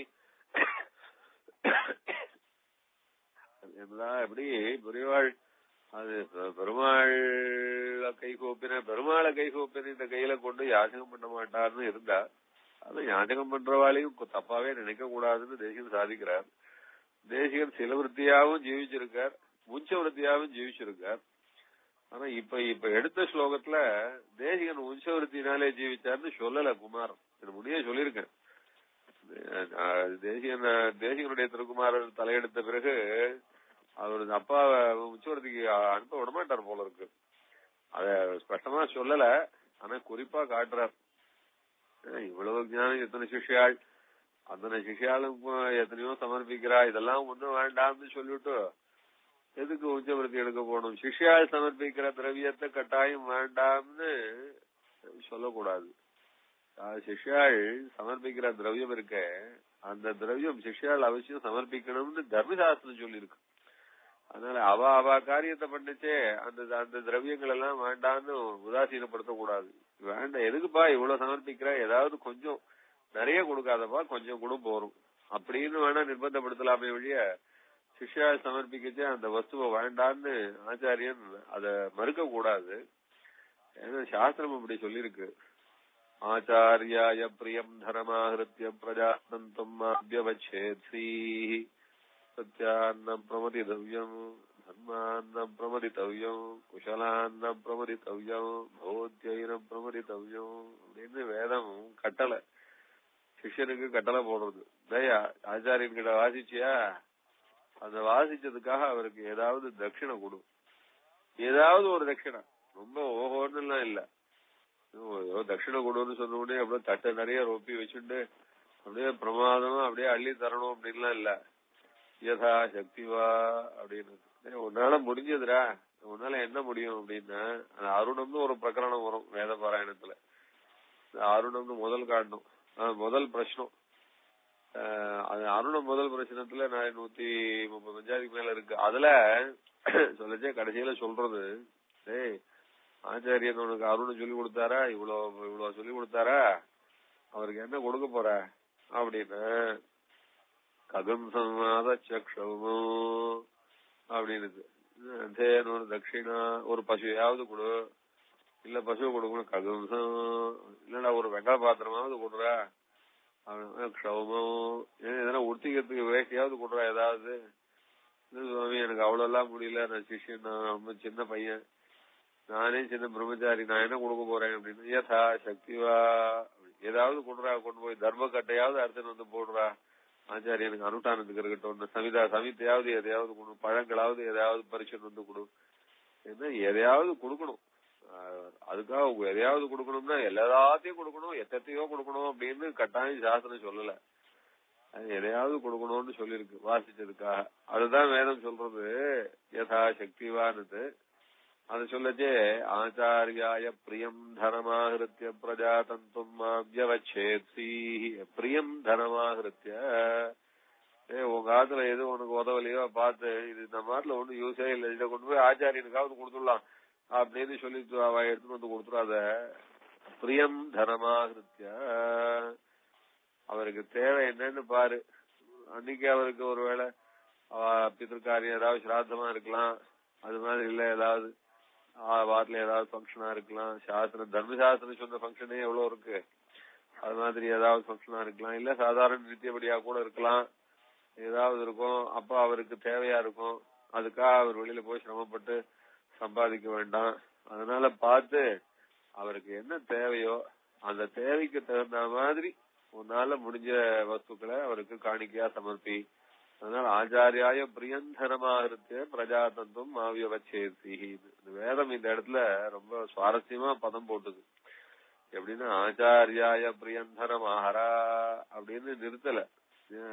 எப்படி பின்னாடி சொல்லச்சே சத்தியாந்தம் பிரமரித்தவ்யம் அப்படின்னு நிறுத்துறது, தர்மாந்தம் பிரமரித்தவ்யம் அப்படின்னு நிறுத்துறதோ இல்லையோ. ஆனா அதுக்கு முன்னாடி சொல்லச்சே நிறுத்தாமையே சேர்த்து சொல்லி கொடுத்து ஆச்சாரியாய பிரியந்தனமாகிருத்திய பிரஜாதந்தும் மாவியவச்சேர்சி அப்படி. பிரம்மச்சாரியே, நீ கத்துண்ட வித்யைக்கு பிரயோஜனம் உண்டுன்னு சொன்னா அது உனக்கு பலிக்கணும், அது உனக்கு நல்ல வாழ்வா கொடுக்கணும்னா நீ கத்துண்ட வித்யைக்காக ஆச்சாரியனுக்கு சம்பாவனை பண்ணு, முடிஞ்சத பண்ணு, ஆச்சாரியனுக்கு பிடிச்சதா பார்த்து பண்ணு.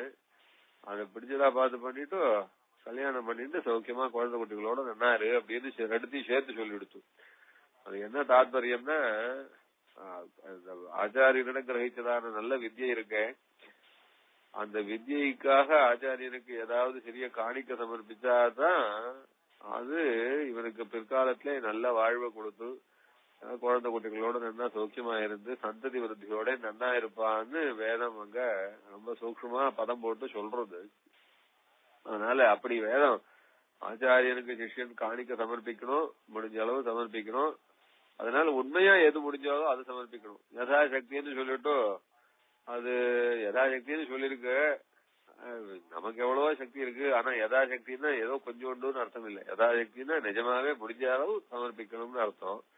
இப்போ ஒரு சிஷ்யன் தன்னாலே முடிஞ்சது ஏதோ கொஞ்சமோ நிறையவோ சமர்ப்பிச்சா ஆச்சாரியன் சுவாமி தேசிகன் அந்த வஸ்துவடா வேணாண்டா அதெல்லாம் நீங்க எல்லாம் கொடுத்து நான் வாங்கிக்க மாட்டேன் அப்படின்னு சிஷ்யனுக்கு சொல்லலாமோ அப்படின்னா சுருக்கமா ஒரு வார்த்தை, ரொம்ப வேணாண்டா, உங்களுக்கு எல்லாம் தேவை இருக்கு, எல்லாரும் வா குடும்பத்தாள், ஏதோ சாஸ்திரத்துக்காக கொஞ்சம் ஏதாவது சமர்ப்பிச்சுட்டு போங்க அப்படின்னு சொல்றதுல ஒன்றும் தப்பு இல்லை. அதனால வந்து விழுகிற ஆச்சாரிய சம்பாவனையா வந்து ஆச்சாரிய சம்பாவனையா அதான் ரொம்ப முக்கியம். பின்னாடி வரப்போறது ஸ்லோகத்துல ஆச்சாரிய சம்பாவனையா வந்து சேர்கிற பொருள்கள்ல கொஞ்சம் அவன் ஆச்சாரியா சிஷ்யால் சமர்ப்பிச்சா அதை கொஞ்சமா சுவீகரிச்சுக்கிற வழக்கம் உண்டு. அதை வச்சுதான் சுவாமி தேசிகன் நித்தியமான தேக யாத்திரையை நடத்தினார்னு மேற்கொண்டு இப்ப இந்த ஸ்லோகத்துல வருது. அதான் இந்த அந்த ஸ்லோகத்துல இருக்கிற விஷயத்துக்காக முன்னாடியே சொன்னேன். என்னன்னா இத பாருங்க, சிஷ்யைர் உபாதான பரைரனன்யைஹி சமர்ப்பிதம் பக்தி புரஸ்ஸரம் யத் தேனைவ சுத்தேன யதோஜிதேன துஷ்யந்தமீடே துஷதுல்ய ருக்மம் அப்படின்னு இது 13வது ஸ்லோகம். இது மொத்தம் 23 ஸ்லோகம் இந்த ஸ்தோத்திரம். அதுல இது 13வது ஸ்லோகம். 13வது ஸ்லோகத்துல சிஷ்யைஹி உபாதான பரைரனன்யைஹி அதான் சிஷ்யாள் அத உபாதானத்துக்காக கொண்டு வந்து சேர்க்கிறது. அவளும் ரொம்ப நியாயமான திரவியங்களை சம்பாதிச்சவாளா இருக்கணும். சுவாமி தேசிகனுடைய சிஷ்யாள்னா சுவாமி தேசிகனிடத்துல எல்லாம் தெரிஞ்சிட்டவா, அதனால அவருடைய அனுகிரகத்தினாலே நல்ல விதமா தான் சம்பாதிப்பா, நல்ல திரவியங்கள் தான் வச்சிருப்பா. அப்படியான அவ சம்பாதிச்சு அது தர்மமாக சம்பாதிச்ச வஸ்துக்களிலே சில வஸ்துக்களை கொண்டு வந்து ஆச்சாரியனுக்கு சமர்ப்பிச்சான்னா அதை வச்சுதான் தேசிகன் நித்தியமாக தேக யாத்திரை நடத்திட்டு இருந்தாரே ஒழியோ இதே காலக்ஷேபம் பண்ணி அதனாலே காலக்ஷேபத்துக்காக ஆச்சாரியனிடத்திலே சமர்ப்பிக்க வேணும் என்று சாஸ்திரம் சொல்லி இருப்பதனாலே அது ஆச்சாரியனிடத்திலே ரொம்ப அபிமானத்தோட ஆச்சாரியன் இவ்வளவுதான் வாங்கிப்பார், காலக்ஷேபம் சாஸ்திரம் இருக்குன்ற ஒரு தைரியத்தினாலே ஆச்சாரியனுக்கு சமர்ப்பிச்சா வாங்கிப்பார் அப்படின்னு ஆசையோட கொண்டு வந்து கொடுக்கிற சிஷ்யாளை தவிர வேற யார் கொடுத்தாலும் வாங்கிக்க மாட்டார். அதான் சொல்றாரு. அதாவது ஞானி ஒரு மாதிரி ஞானி கிடையாது, அதனால ஞானியா இருக்கிற அத்தியனம் பண்ணவர் பெயர்பட்ட மகான், அதனால மகான்களுக்கு கொடுத்தா ரொம்ப விசேஷம்னு சொல்றான்னு யாராவது கொண்டு வந்து கொடுத்தா வாங்கிக்க மாட்டார். இந்த வஸ்து வேண்டாம், ஏன்னா நாம ஞானியா இருக்கோம்ன்றதுனால இவாளுக்கு என்ன நாம அனுகிரகம் பண்ணோம், என்ன காலக்ஷேபம் சொன்னோம். கொடுக்கறவா கிட்ட எல்லாம் வாங்கிக்கிறதுன்னா அது பாபம் இல்லையா? நாம் இவாளுக்கு உபதேசம் பண்ணினோம் சிஷ்யாள்ன்ற ரீதியிலே. சிஷ்யாள் வந்து பசங்க மாதிரி, குழந்தை தன்னுடைய புத்திரன் மாதிரி தான் சிஷ்யாள். அதனால புத்திரன்னா அப்பாவுக்கு கொடுக்க கூடாது, அது மாதிரி சிஷ்யால்னா அப்பாவுக்கு கொடுக்கலாம், ஆச்சாரியனுக்கு கொடுக்கலாம். அதனாலே வரக்கூடிய திரவியங்கள்னா பாப்பம் இல்ல. அது யாராவது ஆச்சாரியன் ரொம்ப விசேஷமா இருக்கார், ரொம்ப அவருக்கு ஐஸ்வர்யத்தை கொடுத்தா நமக்கே ரொம்ப பெரிய ஐஸ்வர்யம் நிறைய வரும் அப்படின்லாம் நினைச்சுட்டு யாராவது கொண்டு கொடுத்தா ஒரு நேரம் வாங்க மாட்டோம். அதான் சொல்றாரு, சிஷ்யைகி உபானபரைகி அனன்யைகின்னு தன்னுடைய சொந்த சிஷ்யால் சமர்ப்பிச்சா வாங்கிப்பார். அதே வச்சுதான் தேசியம் தேவ யாத்திரை நடந்ததுன்னு இந்த ஸ்லோகத்துல வருது. அதாவது உச்சவருத்தி பண்ணினார்னு வரல, அது ஏன் உச்சவருத்தி பண்ணினார்னு வரலன்றதுக்கு இதான் சூக்ஷ்மம். என்னன்னா தேசியனுடைய குமாரர் அவரும் பெரியவராயி அவரும் ஒரு ஆச்சாரியன்ற லெவல்ல அவருக்கும் பெரிய பிரசித்தி எல்லாம் ஏற்பட்டு அவருக்கும் ஐஸ்வர்யம் எல்லாம் சேர ஆரம்பிச்சதுக்கு அப்புறம் அதுவும் நியாயமான ஐஸ்வர்யமா வர ஆரம்பிச்ச பிறகு தேசியம் சிஷ்யால் கொடுக்கிற திரவியத்தை கொண்டே போரும் தேக யாத்திரை நடந்துட்டு இருந்தார். அதுவும் நல்லா நடந்துட்டு இருந்தது. வேற யாரிடத்துலயும் போய் பைசா கேட்க மாட்டார். சரி, இது மாதிரி இப்ப உபாதானம்ன்றது எப்படி ஆச்சுன்னா தேசியனுக்கு காலக்ஷேபம் சாதிக்கிறதும் உபாதானம். அது எப்படி சுவாமி சாதிக்கிறது போய் உபாதானம் ஆகுமா, அது பொருள் சேகரிக்கிறதா ஆகுமான்னா, பொருள்ன்றது ரெண்டு விதம். ஒரு ஞான ரூபமா இருக்கிற பொருள் ஒண்ணு, இன்னும் திரவிய ரூபமா இருக்கிற பொருள் ஒண்ணு. தேசிகனுக்கு அந்த காலக்ஷேபம் சொல்லச்சே அதுவே ஒரு ஞான ரூபமான விஷயம் தானே. ஏற்கனவே பல விஷயங்கள்லாம் நம்ம வாசிச்சிருக்கோம், சேகரிச்சிருக்கோம், அதெல்லாம் திருப்பியும் நம்மளுடைய மைண்ட்ல கலெக்ட் பண்ணிக்கிறோம் இல்லையா. ஒரு காலக்ஷேபம் சொல்லச்சே அந்த காலக்ஷேபத்துல இருக்கிற விஷயங்களை நாம திருப்பியும் மைண்ட்ல ரெக்கலெக்ட் பண்ணிக்கிறோம். அதனால அதுவும் ஒரு கலெக்ஷன் தான் அது. அதனால தேசிகன் காலக்ஷேபம் சாதிக்கிறதையே ஒரு கலெக்ஷனா வச்சுருவார். அது சாஸ்திரம் ஒத்துண்டு இருக்கு. அதனால உபாதான காலம்ன்றது எப்படின்னா காலக்ஷேபம் சொல்றதுனாலையும் உபாதானம் தான், இல்ல காலக்ஷேபம் கேட்கறதுமே உபாதானம் தான். கேட்கறவாலும் என்ன பண்றா அப்படின்னா இந்த ஞான பொருளை சேகரிக்கிறா. அதனால ஒரு காரியத்துல ரெண்டு பேருக்கு உபாதானமாகி போடுது. ஆச்சாரியனுக்கும் காலக்ஷேபம் சொல்றோம்ன்றதுனாலே உபாதானம், சிஷ்யனுக்கு காலக்ஷேபம் கேட்கறான்றதுனால உபாதானம். இப்படி ரெண்டு விதமான உபாதானம் ஆகி போடுது. அதனால காலக்ஷேபமே உபாதானமா இருந்தது. அதுல அந்த காலக்ஷேபம் சாதிச்சா சிஷ்யாள் திரவியத்தை சமர்ப்பிப்பா ஆச்சாரியனுக்கு, அதுவும் தேசிகனுக்கு உபாதானம் ஆயிடுத்து, அது பொருள் சேகரிப்பாயிடுத்து. அதை கொண்டு மேற்கொண்டு திருவாராதனம் ஆகும் என்பதாக இதுல முன்னாடி ஒரு டாபிக் எடுத்தேன், அதை இப்போ சொல்றேன். என்னன்னா பிராமணாளுக்கு ஜீவிக்கிறதுக்கு என்னென்ன சம்பாதிக்கிறதுக்கு என்னென்ன வழி சொல்லிதுன்னா சிலம்னு ஒரு விருத்தி, அடுத்தது உச்ச விருத்தின்னு பார்த்தோம், அடுத்தது அயாச்சிதம்னு ஒரு விருத்தி சொல்லிருக்கு. அயாச்சிதம்னா இப்ப நான் சொன்ன பாருங்க, ரொம்ப பெரியவர் மகான் அந்த மாதிரி அவள்லாம் இருக்கா, அவ அத்தியனம் பண்ணுவா, அவளுக்கு கொடுத்தா நமக்கு ரொம்ப நல்லது அப்படின்னு நினைச்சுட்டு அதனால அந்த அபிப்பிராயத்தினாலே ரொம்ப பக்தி ஸ்ரத்தையோட யாராவது திரவியம் சமர்ப்பிப்பா. அந்த காலத்துல வேத பாராயணம் நல்லா அத்தியனம் பண்ணுவாளுக்கெல்லாம் சமர்ப்பிக்கிறா, வித்வான்களுக்கெல்லாம் சமர்ப்பிப்பா. அது ஆனா அவ அதை கேட்கல, அதை எதிர்பார்க்கவும் இல்ல, அந்த வித்வான் எதிர்பார்க்கல, அவளே வந்து கொடுக்குறா. அந்த மாதிரி கொடுத்தா அந்த பொருளை வாங்கிக்கிறதுக்கு இருக்க அது அயாச்சித விருத்தின்னு பேரு. நானே கேட்கல, தானே பொருள் வருது. சரி வரைச்சே என்னவா வருதுன்னா சரி ஏதோ பழைய கர்மா வருது, முன்னாடி பண்ண புண்ணியமோ என்னவோ அந்த பொருள் இப்ப திரும்பி வருது. அதனால வரைச்சே அது வேண்டான்னு சொல்ல வேண்டாம், நமக்கும் தேவை இருக்கு அப்படிங்கறதுனால அந்த பொருளை வாங்கிக்கிற விருத்தி இருக்கு, அதுக்கு அயாச்சித விருத்தி என்பதாக சொல்லிருக்கு. இது அடுத்தது இன்னொரு விருத்தி இருக்கு, அது என்ன பிரதிகிரக விருத்தின்னு. அது என்னன்னா யாராவது கொடுக்கறாளா அப்படின்னு பார்த்து அவ இடத்துல போய் தானே நின்று எத்தனையோ தான தர்மங்கள்லாம் சொல்லிருக்கேன். வரங்க சபண்டீகரணம்னு நடந்தா ஏதோ தசதானம்னு பண்றா, அது மாதிரி நிறைய சந்தர்ப்பங்கள்லாம் இருக்கு. தான தர்மங்கள் பண்றதுக்கு சாஸ்திரத்துல நிறைய சந்தர்ப்பங்கள்லாம் கொடுத்துருக்கு. அது மாதிரி தானங்கள்லாம் பண்ணிட்டு இருப்பா. ஒரு ராஜா அவரிடத்துல போய் கேட்கறது இது மாதிரி எல்லாம் உண்டோ இல்லையோ, இப்படியாக கேட்டு தானம் கொடுக்கற இடத்துல போய் கேட்டு தானம் கொடுங்கன்னு சொல்லி கேட்டு வாங்கி ஜீவிக்கிறதும் உண்டு. இது நாலாவது விருத்தி. முதல்ல சிலம்னு சொன்னோம், அடுத்தது உச்ச விருத்தின்னு சொன்னோம், அடுத்து அயாச்சிதம்னு சொல்றது, அடுத்து பிரதிகிரக விருத்தி என்பதாக. இதையும் தாண்டி அடுத்து இன்னொரு விருத்தி ஒண்ணு இருக்கு. அது என்னன்னா அந்த அத்தியாபகரா இருக்கிறது, பிரதகம்னு பேர் இருக்கு.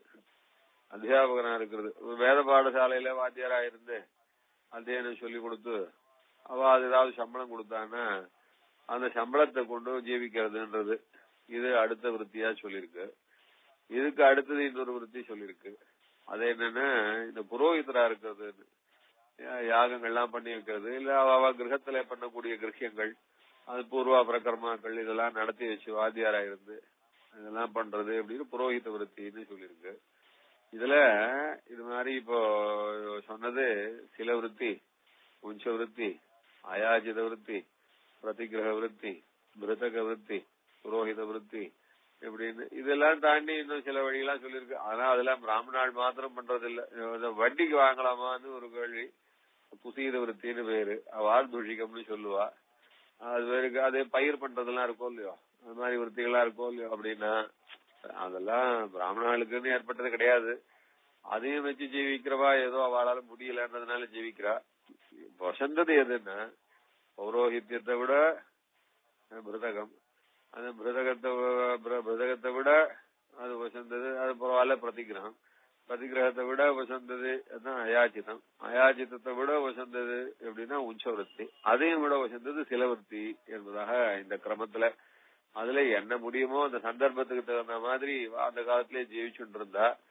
இப்போ அதெல்லாம் தாண்டி இப்போ நாம இன்ஜினியரிங் எல்லாம் படிக்கிறோம், அதெல்லாம் மெடிசின்ஸ் எல்லாம் படிக்கிறா, இன்னும் எத்தனையோ அதெல்லாம் நிறைய படிக்கிறா, நிறைய இப்ப உத்தியோகம் எல்லாம் நிறைய ஏற்பட்டு போச்சு, எல்லாரும் பண்ணிட்டு இருக்கா. இதெல்லாம் என்னன்னா இதெல்லாம் இந்த கஷத்திரியால் வைசியால் சூத்ரால் என்று அவளுடையதான தொழில். இது மிலிட்டரியில சேர்ந்து கூட போலீஸ் வேலை எல்லாம் கூட பாக்குறா, அப்படி எல்லாம் பண்றா. இது இப்போ இது அவளுடைய தொழில். இது அந்த அவளுடைய தொழில நாம போய் பங்கெடுத்துட்டோம். இன்னொன்னு நம்முடைய பிராமணனுடைய தொழிலா இருக்கக்கூடிய வேதாத்தியனத்துக்கு அவளால வரவே முடியாது, இந்த போட்டிக்கெல்லாம் வர முடியாது. எத்யபி கஷத்திரியால் வைசியாலாம் கூட வேதாத்தியன கட்டாயம் பண்ணணும், அவளும் தான் நித்தியகர்மானுஷ்டானம் பண்ணணும் எல்லாம் இருக்குன்னாலும் இப்ப இருக்கிற ஸ்திதியில கஷத்திரியால் வைசியாலாம் கூட அவள் கம்யூனிட்டி எல்லாம் ரொம்ப குறைஞ்சு போயிடுது. தலவு ஆத்யந்தியோ ஸ்திதினார் வியாசர். கலியுகம்னு வந்துட்டானா பிராமணன் இருப்பான், இல்லன்னா சூத்ரன் இருப்பான், இவெல்லாம் இருப்பான். மற்றபடி கஷத்திரிய வைசியாலாம் ரொம்ப குறைஞ்சு போயிடுவான்னு சாதிச்சிருக்கார். அது இப்போ நம்முடைய விருத்தி எப்படி இருக்குன்னா நம்மளுடைய ரட்சணத்துக்கு முக்கியமானவா யாருன்னா கஷத்திரியால் வைசியாலாம் நிறைய பேர் இருக்கணும். அவள்லாம் இருந்தான்னா பிராமணாளன் தான் போஷிப்பா. இப்ப அவளும் இல்லாம போயிட்டா, பிராமணாலே பிராமணால போஷிக்கணும்ன்ற லெவலுக்கு ஆயிடுத்து. அதனால கலியுகத்துல பிராமணாளுக்கு முன்ன சொன்ன பாருங்க எப்படி ஆகும். பிராமணன் 25% இருந்தான்னா கஷத்திரியன் வைசியன் சூத்ரன் அவாதான் 75%. அதனால 75% இருக்கிற சொசைட்டியானது 25% சொசைட்டிய ரட்சிக்கிறதுக்கு அந்த காலத்துல தர்மசாஸ்திரமும் இருந்தது. அவாளும் அந்த மாதிரி அபிப்பிராயத்தோட இருந்தா முடிஞ்சது. இப்ப இருக்கிற சொசைட்டி எப்படி இருக்குன்னா பிராமணாள் மாத்திரம் பிராமணாளை காப்பாத்திக்கணும், மத்தவாள்லாம் யாரும் ஒண்ணும் பிராமணாளுக்கு எல்லாம் ஒண்ணும் செய்ய மாட்டா அப்படின்ற நிலைமை வந்துடுது. இதனால ஒரு நெருக்கடி ஏற்பட்டு போச்சு.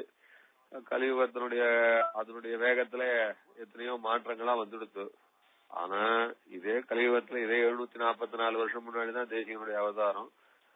அப்ப இருந்த ஸ்திதி ரொம்ப டிஃபரெண்டா தான் இருந்தது. அதுல மத்தவாளெல்லாம் கூட தேசிகன் அந்த சில விருத்தி என்ன உஞ்ச விருத்தி என்ன அதுலயே பெரும்பாலும் தன்னுடையதான வாழ்நாளை கழிச்சார். அப்புறம் சிஷ்யாலாம் ரொம்ப நிறைய சமிருத்தி ஏற்பட்டதுக்கு அப்புறம் சிஷ்ய சமிருத்தினாலே அவ கொஞ்சம் திரவியம் ஏதாவது நம்ம ஆச்சாரியனுக்கு நாம வாசிச்சதுக்காக கொஞ்சம் சமர்ப்பிச்சா கூட அதுவே தேசிகனுக்கு ரொம்ப பூரியா நிறைய இருந்தது. அதனால தேசிகன் அதை கொண்டு உபாதான கைங்கரியம் உபாதானமா நடத்திட்டு அதனாலேயே தேசிகன் அவருடைய தேக யாத்திரை நடந்துட்டு வந்தது என்பதாக இதுல இந்த ஸ்லோகத்தினாலே சாதிக்கிறார். அதுல இன்னொரு விஷயம் ஒண்ணு இருக்கு, அதை மாத்திரம் சொல்றேன். இந்த ஸ்லோகம் இன்னைக்கு ஒண்ணுதான் ஆச்சு. அதுல சிஷ்யர் உபாதான பிரேரணி சமர்ப்பிதம் பக்தி புரஸ்தரம் எது என்பதாக சாதிச்சார். அவெல்லாம் சிஷ்யாலாம் ஆச்சாரிய பக்தினாலே கொடுக்கிற திரவியமா இருக்கணும். அந்த மாதிரியான திரவியத்தை தான் சேர்த்துப்பாரு ஒழிய ஐயோ நம்மாலையும் முடியல, ஆனா இருந்தாலும் ஆச்சாரியனுக்கு சமர்ப்பிக்க என்ன பண்றது, முடியலன்னாலும் கொடுக்கணும் அப்படி அந்த மாதிரியான கஷ்டங்கள்லாம் சிஷ்யாளுக்கு இருந்துன்னா அந்த திரவியங்கள்லாம் வாங்கிக்கவே மாட்டார். பக்தியினாலே இது சமர்ப்பிச்சாத்தானே நமக்கு சந்தோஷம்னு நினைச்சு சமர்ப்பிப்பாளே அந்த மாதிரி அது மாத்திரம் தான் அப்படி சுவீகரிச்சுவார். அதுக்கு மேல சொன்னார் தேனைவ சுத்தேன யதோஜிதேனா துஷ்யந்த மீடே துஷ துல்லியம் இருக்கும். அந்த வரும் பொருள் அந்த மாதிரி ரொம்ப ஆச்சாரிய பக்தியினோடே வந்த பரிசுத்தமான பொருள்களை கொண்டுதான் உபாதானம், அதனாலதான் ஜீவனம். மற்றபடி இப்ப ஆச்சாரியன் எப்படி இருந்தார் தேசியம்னா துஷ துல்லிய ருக்மம்னு ஒரு வார்த்தை போட்டார். துஷ துல்லிய ருக்மம் அப்படின்னா எப்படி ஆகும், இந்த நெல் உபி இருக்கு பாருங்க, அந்த உபிக்கு என்ன மரியாதை உண்டோ அவ்வளவு மரியாதை தான் தேசியனை பொறுத்த வரைக்கும் பைசா தங்கம் அப்படின்னா, ருக்மம்னா தங்கம்னு அர்த்தம். அந்த காலத்துல ருக்மம்னா காசு, அதேதான். அதனால பைசாவுக்கும் இதுக்கும் நெல் உமிக்கும் ஒன்னும் வித்தியாசம் கிடையாது தேசிகனை பொறுத்த வரைக்கும். அது நெல் உமிக்கு என்ன மரியாதை உண்டோ அவ்வளவு மரியாதை தான் பைசாவுக்கும் கொடுப்பார். ஏன்னா ஆழ்வார் சொன்ன பொருளால் அமர்வம் புக்கியலாகாது அருளால் அர்த்தம் வந்தேன்.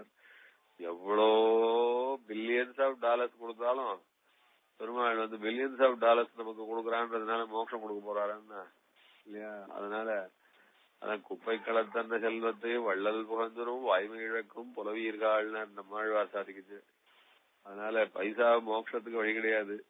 பைசாவானது பகவானை நினைச்சு ஆனந்தப்படுறதுக்கு உண்டான திரவியம் கிடையாது. பகவத் ஆனந்தத்துக்கு வேண்டியது நல்ல பரிசுத்தமான மனசுதான் வேணும். அந்த பகவானை நினைச்சு சந்தோஷப்பட ஆரம்பிச்சா அந்த சந்தோஷத்துக்கு ஈடு எந்த சந்தோஷமும் கிடையாது. ஒரு பிரயோஜனத்தையும் எதிர்பார்க்காம அந்த பரிசுத்தமான பிரீத்தியோடைய அந்த பரம பிரேம சுகாவனான பெருமாளிடத்திலே அவன் நம்மிடத்திலே கொண்டிருக்கிற ஆசையை அனுபவிக்க தெரிஞ்சு அந்த ஆசையோட நாமும் அதே போல பெருமாளை ஆசைப்பட ஆரம்பிச்சோம்னா அந்த பேரானந்தத்துக்கு ஈடு ஒரு வஸ்துவும் கிடையாது. அந்த ஆனந்தத்திலே பெரியவாள் அப்படி பெருமாளை அனுபவிக்கிற ஆனந்தம் தான் வேணும்னு எதிர்பார்த்தாலே வழிய பைசாவை எதிர்பார்க்காம வாழ்ந்ததுனால தேசிகன் எப்படி இருந்தாருன்னா, எப்படி ஆகும் அந்த குப்பை தூசு இதுக்கெல்லாம் என்ன மரியாதை உண்டோ அவ்வளவு மரியாதை தான் பைசாவுக்கு. அந்த மாதிரி இருந்தா முடியுமா சுவாமி? அது போல நம்மளால ஜீவிக்க முடியுமான்னா, அந்த பெருமாளிடத்துல விசுவாசம் இருந்தவாளுக்கு இந்த ஜீவனத்தினாலே ஒன்னும் சிரமமே கிடையாது. நமக்கு விசுவாசம் ரொம்ப குறைவு. நம்ம பெருமாள் நன்னா காப்பாத்தித்தான் வருவார், ஒரு குறவும் வைக்க மாட்டார் அப்படின்ற விசுவாசம் குறைவு இருக்கு. அதனால நாமும் ரொம்ப அலையறோம். தேசிகனுக்கு அந்த அலைச்சல் கிடையாது. அதான் விஷயம். இன்னைக்கு இந்த உபன்யாசம் போறோம். இன்னும் கொஞ்சம் ஸ்லோகங்கள் இருக்கு. அது அடுத்தது என்னன்னா உபாதானத்துக்கு அப்புறம் இஜ்யான்னு சொல்லி பகவத் ஆராதனம். அது தேசிகனுடைய பகவத் ஆராதனத்தை பத்தி சுருக்கமா சாதிக்கிறார் குமாரர். அது அடுத்த வாரம் வச்சுக்கலாம். கவிதார்க்கிக சிம்ஹாய கல்யாண குணசாலினே ஸ்ரீமதே வெங்கடேசாய வேதாந்த குரவே நமஹ.